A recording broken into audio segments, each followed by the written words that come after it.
अब एक और बड़ी खबर सामने आ रही है। विद्रोहियों को सऊदी अरब की चेतावनी। सऊदी अरब के विदेश मंत्रालय का बयान सामने आया है। अपने जहाजों की सुरक्षा के लिए कदम उठाएंगे।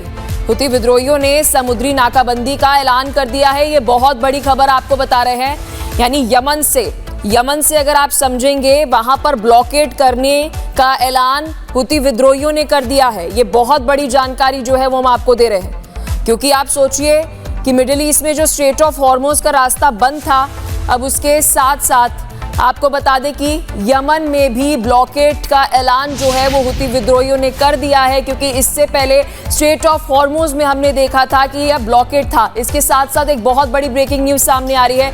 ईरान की अमेरिका को धमकी। हॉर्मुज़ में ईरान को दी जाए आतंकी गतिविधियों की सजा। अमेरिकी मीडिया के हवाले से जानकारी है। अमेरिकी सैनिकों की मौत के लिए ईरान जिम्मेदार है। अमेरिकी मीडिया के हवाले से जानकारी सामने आ रही है। युद्ध से जुड़ी एक और जानकारी। ईरान को ये अमेरिका ने धमकी दी है, हॉर्मुज़ में ईरान को सजा दी जाए। और इसके साथ साथ IRGC को आप सोचिए, वहां पर आतंकी बता रहा है अमेरिका। ये जानकारी आपको क्लियर कर दे, अमेरिकी मीडिया की तरफ से है। US सैनिकों के मौत को लेकर अब ये अमेरिका कह रहा है। इसके साथ साथ ईरान के सर्वोच्च राष्ट्रीय सुरक्षा परिषद का ये फैसला कि डिप्टी चीफ बाकेरी कानी अमेरिका पर बयान दिया है। ईरान अमेरिका की दादागिरी का हम विरोध करेंगे। सैन्य दबाव में कभी पीछे नहीं हटेगा ईरान।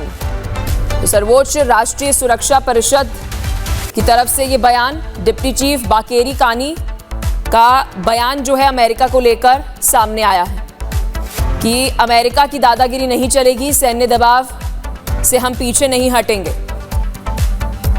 ये बड़ी अपडेट।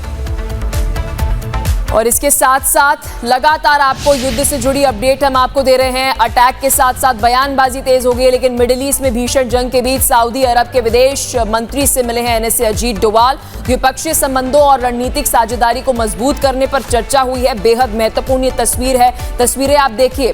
तस्वीरें देखकर सऊदी का रक्षक ठेकेदार बना पाकिस्तान जो है उसे भी मिर्ची लगी है, क्योंकि ये बहुत ज्यादा महत्वपूर्ण मुलाकात है। दर्शकों आपको बता दें, क्योंकि एक तरफ मिडिल ईस्ट में वॉर और इसके साथ साथ NSA अजीत डोवाल की ये मुलाकात जो है वो हो रही है। इस मुलाकात के मायने बहुत ज़्यादा हैं और हम कह सकते हैं कि हमारी जो डिफेंस स्ट्रैटेजी है या हमारी विदेश नीति है, दोनों के लिए ये बहुत ज़्यादा महत्वपूर्ण हो जाता है। ये जो तस्वीर हम आपको दिखा रहे हैं।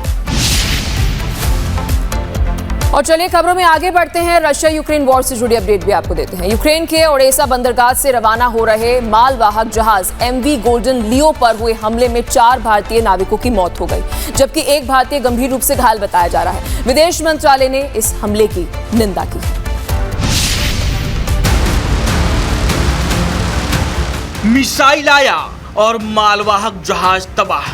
ये तस्वीर होर्मुज की नहीं, ये यूक्रेन के ओडेसा बंदरगाह की है, जहां ओडेसा बंदरगाह से रवाना हो रहे MV गोल्डन लियो नामक जहाज पर अटैक हुआ, जिसमें 4 भारतीयों की मौत हो गई, जबकि एक गंभीर रूप से घायल हुआ है। इस हमले की भारत ने निंदा की है। वहीं यूक्रेन का दावा है कि यह हमला रूस ने किया है। वैसे जहाज में 17 चालक दल के सदस्य मौजूद थे। मालवाहक जहाज ओडेसा बंदरगाह से रवाना होने वाला था। ठीक उसी वक्त एक मिसाइल जहाज पर गिरता है और जहाज समंदर में समा जाता है। हमले को लेकर सियासत तेज हो गई है। यूक्रेन रूस पर आरोप लगा रहा है, जबकि रूस ने अब तक इस हमले पर कोई प्रतिक्रिया नहीं दी है। Bureau report, Republic Bharat.